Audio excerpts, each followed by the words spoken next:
Hello students, welcome to my channel Kamal Panchal classes. आज हम start करेंगे अपना नया chapter probability.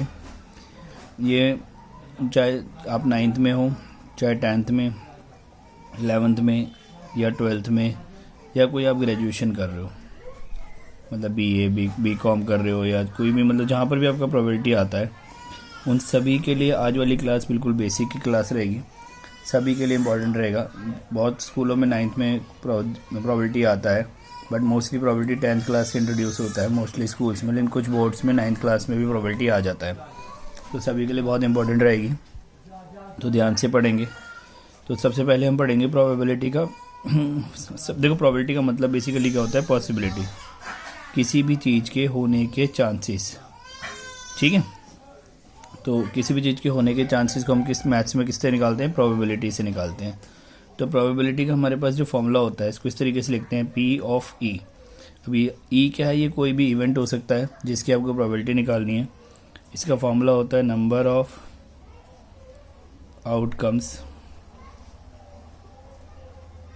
Favourable to E। जिस इवेंट की हम बात कर रहे हैं उसके फेवर में जितने भी आउटकम्स है वो आपके ऊपर आ जाएंगे, divided by total number of possible outcomes. अब इसको थोड़ा सा समझते हैं। मान लो एक कॉइन है। अब एक कॉइन पर दो चीज़ होती है, या तो हेड होता है या टेल होता है। और मैं कहूँगा हेड की प्रोबेबिलिटी निकालो। अब एक कॉइन पर दोनों होते हैं, हेड या टेल, और मैं कह रहा हूँ आपसे हेड की प्रोबेबिलिटी निकालो। किसकी प्रोबेबिलिटी निकालो? हेड की। तो हेड की प्रोबेबिलिटी क्या हो जाएगी? अब हेड या टेल दोनों में से कुछ भी हो सकता है ना, लेकिन हेड कितने होते हैं? एक होते हैं। टोटल 2 चांसेस है कि हेड या टेल कुछ भी आ सकता है, लेकिन आपका जो इवेंट है जिसकी आप बात कर रहे हैं वो क्या है? हेड है। तो इसका मतलब आपके जो फेवरेबल है, जो आपके फेवर में है, वो 1 चांस है, और टोटल कितने चांस है? 2 चांस। तो प्रोबेबिलिटी क्या हो जाएगी? फेवर वाले ऊपर और टोटल नीचे। तो हेड की प्रोबेबिलिटी क्या हो जाएगी? 1/2। सिमिलरली मान लो अगर टेल की निकालनी होती तो टेल भी एक ही होता है कॉइन पर, या तो हेड होता है या टेल होता है, एक ही होता है ना। तो अगर टेल की प्रोबेबिलिटी निकालनी होगी तो उसके फेवर के चांसेस ऊपर और टोटल चांसेस नीचे। टोटल कितने? 2। हेड या टेल कुछ भी हो सकता है, लेकिन निकालनी टेल की है, तो टेल का एक ही चांस है, तो 1/2। तो इस तरीके से हम प्रोबेबिलिटी निकालते हैं, और ये हमारा फॉर्मूला होता है।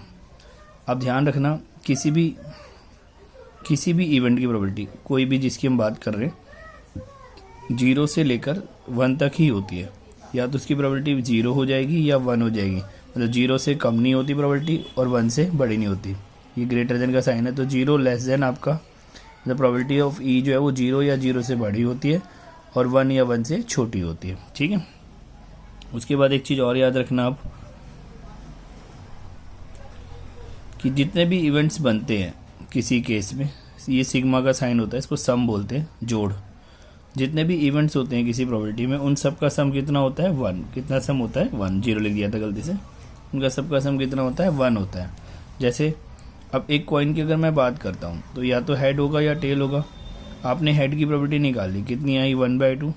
ऐसी टेल की प्रोबेबिलिटी निकाली, कितनी आई? 1/2। आप इन दोनों को ऐड कर दो, मतलब सभी इवेंट्स की प्रोबेबिलिटी को आपने क्या करा? ऐड कर दिया, हेड की भी और टेल की भी। तो कितना आंसर आया आपका? 1।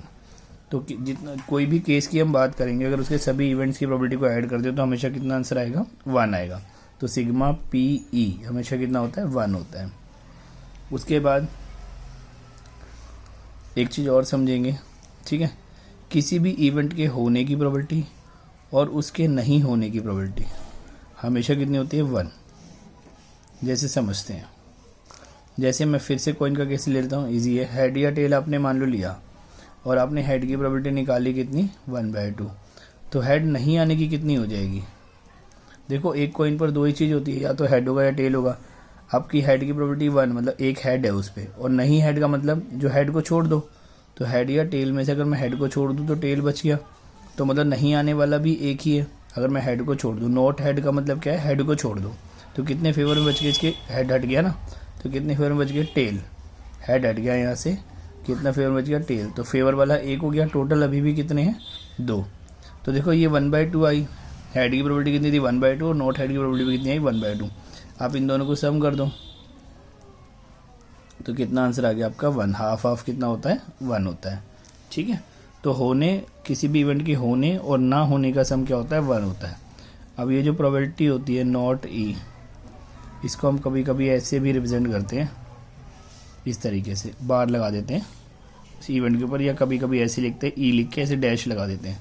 तो ये दोनों ही किसकी प्रोबेबिलिटी लिखने का तरीका है, नॉट ई के नहीं होने की प्रोबेबिलिटी। ठीक है, ओके। तो ये थ्योरी आपको क्लियर हो गई एकदम बिल्कुल। ठीक है, तो बेसिक ऑफ प्रोबेबिलिटी है उसी को हम पढ़ रहे हैं। तो आज सिर्फ बेसिक पढ़ेंगे, नेक्स्ट वीडियो में हम आगे की चीज़ें पढ़ेंगे। आज पूरा बेसिक पढ़ेंगे प्रोबेबिलिटी का, ताकि इस वीडियो को देखने के बाद आपको आराम से कॉन्सेप्ट समझ आने लग जाए। सो उसके बाद नेक्स्ट क्या रहेगा अपने पास, सबसे पहले हम प्रोबेबिलिटी के अंदर पढ़ते हैं कॉइन। कॉइन में हमें क्या पढ़ना होता है, कॉइन के दो चांसेस होते हैं, हेड या टेल। तो सबसे पहले पढ़ना होता है जब फर्स्ट एक कॉइन को उछालते हैं, when a coin is toast, जब एक कॉइन को हम उछालते हैं, क्या उछालते हैं, ठीक है, when a coin is toast. तो देखो टोटल कितने चांसेस बनते हैं, हमेशा 2 की पावर में चलते हैं। तो आपने जैसे कॉइन को एक बार उछाला है ना, एक कॉइन को उछाला है आपने, या कॉइन को एक बार उछाला है, पैसे भी कह सकते हो। तो टोटली पावर 1, मतलब जितनी बार उछाला है वो पावर में आ जाएगा, और नीचे क्या आएगा, 2 आएगा। तो टोटल कितने चांस बनेंगे, 2। कौन कौन से, हेड या टेल, कितने चांस बनेंगे, हेड या टेल। इसको ना इस वाली ब्रैकेट में लिखते हैं, करली ब्रेसिस बोलते हैं ना, कौन सी ब्रेसिस बोलते हैं, करली ब्रेसिस, इसके अंदर लिखते हैं और इसको नाम देते हैं एस। एस मतलब क्या होता है यहाँ पे, सैम्पल स्पेस। जिस ब्रैकेट के अंदर हम सारे इवेंट्स को लिखते, मतलब सारे केसेस को लिखते हैं प्रोबेबिलिटी के, उसको क्या बोलते हैं, सैम्पल स्पेस। तो इस पूरे को क्या बोलेंगे, सैम्पल स्पेस। इसको हम एस से रिप्रेजेंट करते हैं। ओके, अगर मान लो मैं 2 कॉइन उछालता हूँ, या मैं एक कॉइन को 2 बार उछालता हूँ, बात समझ आ रही, चाहे आप 2 कॉइन उछालो चाहे एक कॉइन को 2 बार उछालो, तो टोटल कितने चांस बनते हैं, देखो 2 की पावर 2 मतलब 4 चांसेस। कैसे बनेंगे 4 चांसेस, या तो दोनों पे हेड आ जाएगा या दोनों पे टेल आ जाएगा, है ना, या तो दोनों कॉइन पे हेड आ जाएगा या दोनों कॉइन पे टेल आ जाएगा, या ऐसा होगा कि हेड टेल आ जाएगा या टेल हेड आ जाएगा। तो मान लो अगर आप एक कॉइन को 2 बार उछालते हो, तो पहली बार में हेड, दूसरी बार में हेड, पहली बार में टेल, दूसरी बार में टेल, पहली बार में हेड, दूसरी बार में टेल, और पहली बार में टेल, दूसरी बार में हेड। तो होपफुली सबको समझ आ गया है अच्छे से 4 केस किस तरीके से बनते हैं। अब तीसरा case, when a coin is tossed 3 times, या 3 coins are tossed. Okay, when a coin is tossed 3 times, alright. तो कितने केस बनेंगे, 2 की पावर 3 मतलब 8 केस बनेंगे। कैसे बनेंगे वो सिखाता हूँ। देखो, हो सकता है तीनों बारी में आपका हेड आ जाए, है ना।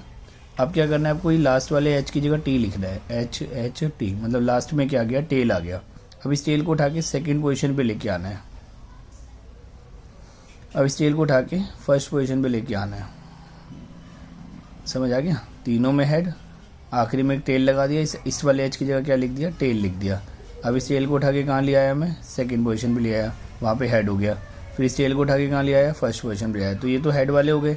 अब ऐसे ही मान लो अगर तीनों बार टेल आता, तो तीनों बार टेल ले लिया, लास्ट में आके आप एक हेड लगा दो, फिर इस हेड को सेकंड पोजीशन पे ले आओ, ठीक है, और फिर इस हेड को आप फर्स्ट पोजीशन पे ले आओ। तो इस तरीके से आपको 8 केस लिखने हैं, क्या बोलते हैं इसे, सैम्पल स्पेस। ऑलराइट, समझ रहे हो, ठीक है। अब पढ़ते हैं जब कॉइन को हम 4 बार उछालते हैं।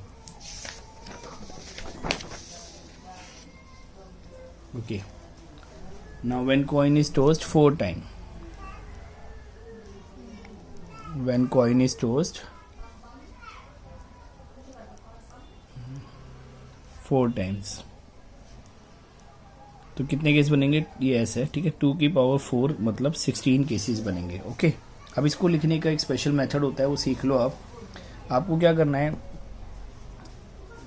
ठीक है, आपको क्या करना है, 16 केसेस लिखने हैं। तो इस तरीके से लिखने हैं आपको ना, 8 टाइम्स 8 बार हेड लिखना है, 4 5 6 7 8, ठीक है, और थोड़ा सा गैप करके यहाँ पर 8 बार आपको क्या लिखना है, टेल लिखना है, 2 3 4 5 6 7 8।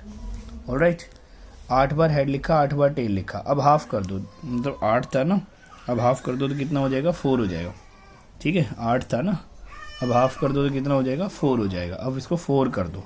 ओके, तो कैसे करेंगे, देखो 8 बार हेड 8 बार टेल, अब आधा कर दो, 8 का आधा 4 हो गया, 4 बार हेड 1 2 3 4, 4 बार हेड 4 बार टेल, 1 2 3 4, 4 बार हेड 4 बार टेल। यहाँ पर भी यही करो, 4 बार head 4 times head and 4 times tail.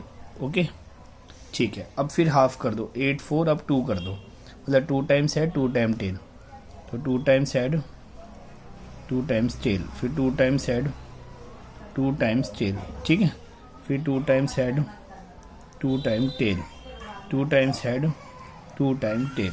Okay, अब 1 टाइम कर दो, पहले 8 फिर 4 फिर 2 फिर 1। अब 1 टाइम हेड 1 टाइम टेल, एक बार हेड एक बार टेल। तो होपफुली सबको समझ आ रहा है, ठीक है। फिर एक बार हेड एक बार टेल, एक बार हेड एक बार टेल, एक बार हेड एक बार टेल, एक बार हेड एक बार टेल। ये बन गए आपके टोटल 16 केसेस, 8 लेफ्ट साइड में और 8 राइट साइड में, ठीक है। क्योंकि आपके टोटल 16 केस बनेंगे, तो ये this is the best method, ठीक है। सबसे अच्छा तरीका यही होता है इनको लिखने का, इसमें आपका कोई भी मिस नहीं होता, ठीक है। ये आपका सैम्पल स्पेस बन गया, ओके, जब आपने कॉइन को 4 बार उछाला है। ओके, नेक्स्ट केस पढ़ेंगे, कॉइन वाला क्लियर हो गया। अब उसके बाद पढ़ेंगे डाइस। देखो, प्रोबेबिलिटी सीखने के लिए आपको सब कुछ सीखना पड़ता है, कॉइन, डाइस, कार्ड्स, इनके बारे में पढ़ना पड़ता है कि किस में क्या केस होते हैं, क्या क्या प्रोबेबिलिटीज़ होती है, कौन कौन से के इवेंट्स होते हैं। तो सबसे पहले अब सेकंड नंबर पढ़ते हैं हम डाइस के बारे में, ठीक है। अब डाइस में क्या होता है आपको पता है, डाइस पासे को बोलते हैं, लूडो जिसमें आप खेलते हो, ठीक है। तो अब होता क्या है, जब आप एक डाई को थ्रो करते हैं, व्हेन अ सिंगल, जब आप एक पासे को फेंकते हैं, when a single die is thrown, तो देखो हमेशा 6 की पावर में चलेंगे डाइस वाले सारे केस। तो 6 की पावर 1, क्योंकि आपने एक बार फेंका है तो 6 केस बनेंगे। कौन से, जब आप डाई को फेंकते हो तो कुछ भी आ सकता है, 1 2 3 4 5 6, इन 6 में से कुछ भी आ सकता है जब आप इसको लेके करेंगे, ओके। तो इन 6 में से कुछ भी आ सकता है जब आप डाइस के साथ, जब आप एक बार डाई को फेंकते हैं। तो जब आप डाई को 2 बार फेंकते हैं, when a pair of dice is throne, मतलब 2 डाइस एक साथ फेंके, when a pair of dice is thrown, तो 6 की पावर 2 आ जाए, क्योंकि 2 बार फेंके है ना, ये मतलब एक डाइस को 2 बार फेंको चाहे 2 डाइस को एक साथ फेंको, मतलब 6 की पावर 2, नीचे 6 ही आएगा, पावर बढ़ती रहेगी। तो ये किस तरीके से लिखते हैं, हो सकता है दोनों डाइस पे 1 1 आ जाए, ठीक है। हो सकता है एक पे 1 एक पे 2 आ जाए, एक पे 1 एक पे 3 आ जाए, एक पे 1 एक पे 4 आ जाए, 1 5 और 1 6। सिमिलरली ये 2 के साथ हो सकता है 1 आ जाए। तो अब मेरे हिसाब से आपको समझ आ गया है कि इसको किस तरीके से हमें लिखना है, ठीक है। तो दोनों डाइस पे हो सकता है एक पे 2 आ जाए, एक पे 6 आ जाए, फिर 3 के साथ चलेंगे ऐसे ही, ओके। सबको समझ आ रहा है, ठीक है। 3 5 3 6, 4 1 4 2 4 3 4 4 4 5 and 4 6. Then after 5 1 5 2 5 3 5 4 5 5 5 6। इनके नोट्स भी आपको बना के रखने हैं, साथ के साथ आप स्क्रीनशॉट लेके नोट कर लिया करो, क्योंकि मैं लगभग पूरी प्रोबेबिलिटी कवर करने वाला हूँ यहाँ पे, या पूरा सिलेबस कवर करने वाला हूँ, मैथ्स रिलेटेड जो भी है। तो आपको एक एक चीज़ का नोट बना के रखना है, सारे क्वेश्चंस आपके यहीं कवर हो जाएंगे, ऑलराइट। नाउ ये आपके सैम्पल स्पेस बन गए जब आपने एक डाइस को 2 बार फेंका है, ओके। तो नेक्स्ट आ जाएगा अपने पास कार्ड्स, ठीक है। नेक्स्ट क्या आ जाएंगे हमारे पास, कार्ड्स। कार्ड्स कितने होते हैं टोटल, 52। टोटल कितने कार्ड्स होते हैं, 52। तो ये जो 52 कार्ड्स होते हैं, इनको हम 4 सूट्स में डिवाइड करते हैं, आप सेट भी बोल सकते हो, सूट या सेट। तो 4 सेट्स में डिवाइड करते हैं, 4 सूट्स में। तो कौन कौन से होते हैं, पहला होता है, मतलब को डायमंड ले लेते हैं, ठीक है। फिर हम हार्ट ले लेते हैं, फिर हम स्पेड ले लेते हैं, और फिर हम क्लब ले लेते हैं, ओके। देखो टोटल 52 होते हैं, तो ये सारे 13 होते हैं, 13 होते हैं सारे, टोटल 52 कार्ड होते हैं, और ये सारे 13 कार्ड्स होते हैं। अब होता क्या है, डायमंड और हार्ट, ये जो 2 होते हैं ना, ये सारे रेड कलर के होते हैं। किस कलर के होते हैं, रेड कलर के। मतलब ये कितने कार्ड हो गए टोटल, 26। ऐसे स्पेड और क्लब जो होते हैं, ये टोटल कितने होते हैं, ये ब्लैक कलर के होते हैं, ओके। समझ आ रहा है। देखो जो भी आपका रिस्पॉन्स हो तो आप मुझे कमेंट जरूर करना, ताकि मुझे भी लगे कि इसमें मैं और क्या इम्प्रूवमेंट कर सकता हूँ, ओके। तो रेड वाले 26 हैं, ब्लैक वाले 26 हैं। उसके बाद जो एक पूरा सेट होता है ना 13 का, ठीक है, वो क्या होता है, पहला एस होता है, फिर 2 होता है, फिर 3 होता है। ये नंबर्स लिखे होते हैं कार्ड्स पे, आपने देखे होंगे जरूर, 6 7 8 9 10 तक नंबर होते हैं। उसके बाद क्या आता है, जैक क्वीन और फिर क्या आता है, किंग आता है। ठीक है, क्या आता है, किंग आता है। तो ये पूरा एक सेट होता है 13 का। ठीक है, अब होता क्या है, टोटल 52 कार्ड्स होते हैं। उन 52 कार्ड्स में थे 13 डायमंड होते हैं, 13 हार्ट, 13 स्पेड, 13 क्लब। तो ये जैसे एस है, ये एस क्या होगा, एक डायमंड का होगा, एक हार्ट का, एक स्पेड का, एक क्लब का। ऐसे ही जो नंबर 2 है, ये एक डायमंड का होगा, एक हार्ट का, एक स्पेड का, एक क्लब का। सिमिलरली जैक, क्वीन, किंग भी एक डायमंड का होगा, एक हार्ट का, एक स्पेड का और एक क्लब का। तो ये समझ आया। तो हर एक का एक एक होता है। तो अगर मान लो 4 एस है तो एक डायमंड का, एक स्पेड का, एक क्लब का और एक हार्ट का। तो होपफुली ये समझ आ रहा है आपको। ठीक है, तो इस तरीके से होता है। अब सपोज करो मैंने आपसे बोला कि एक डेक है, गड्डी है, उसमें से मैंने एक कार्ड निकाला। क्या निकाला, एक कार्ड निकाला, और वो कार्ड क्या है, एस है। तो उसकी प्रोबेबिलिटी बताओ। अब आपको होता है गड्डी में कितने एस होते हैं, टोटल 4, तो फेवर वाली 4 होगी, और टोटल कितने कार्ड होते हैं, 52। तो कितनी प्रोबेबिलिटी होगी, 1/13। अब यहीं पर मैं आपसे बोलता हूँ इसकी जगह पे कि वो जो एस है ना, वो एस ऑफ स्पेड है। इसका एस है स्पेड का। अब आपको पता है वैसे तो 4 एस होते हैं, है ना, लेकिन एस ये 4 कैसे होते हैं, एक डायमंड का, एक हार्ट का, एक स्पेड का, एक क्लब का। अब मैंने आपसे बोला स्पेड का एस चाहिए, तो स्पेड का एस तो एक ही होगा पूरी गड्डी में। स्पेड का एस कितना होगा गड्डी में, एक ही होगा। तो प्रोबेबिलिटी क्या हो जाएगी, फेवर वाली 1 और टोटल 52। तो इस चीज़ का ध्यान रखना है। और यहीं से मैं आपको बोलता हूँ कि मैंने स्पेड निकाला है। क्या निकाला है, स्पेड। अब स्पेड के 13 कार्ड्स होते हैं, 13 में से कोई भी हो सकता है। मान लो ये पूरा स्पेड का हो गया कॉम्बिनेशन, तो इन 13 में से कोई भी हो सकता है। तो क्या हो जाएगा, फेवर वाले 13 और डिवाइड बाय 52। ओके, अब उसके बाद एक लास्ट टॉपिक रह गया छोटा सा, इसको और देख लो, फेस कार्ड्स। फेस कार्ड्स क्या होते हैं, जिन पे चेहरे बने होते हैं। तो जैक, क्वीन, किंग जो होते हैं, ये क्या होते हैं, फेस कार्ड्स होते हैं। तो टोटल कितने होते हैं, 12, क्योंकि हर एक का 4-4 होता है ना। तो जैक, क्वीन एंड किंग, ये आपकी किस कैटेगरी में आ जाएंगे, फेस कार्ड में। तो hopefully you like the video, और आगे कंटिन्यू करने के लिए आप चैनल को सब्सक्राइब कर देना, ताकि आपकी कोई भी वीडियो मिस ना हो। बेल आइकन को प्रेस करके रखना, नोटिफिकेशन ऑल करके रखना। ओके, और कमेंट करके ज़रूर बताना कि आपको वीडियो कैसे लगी। Thank you very much, have a nice day.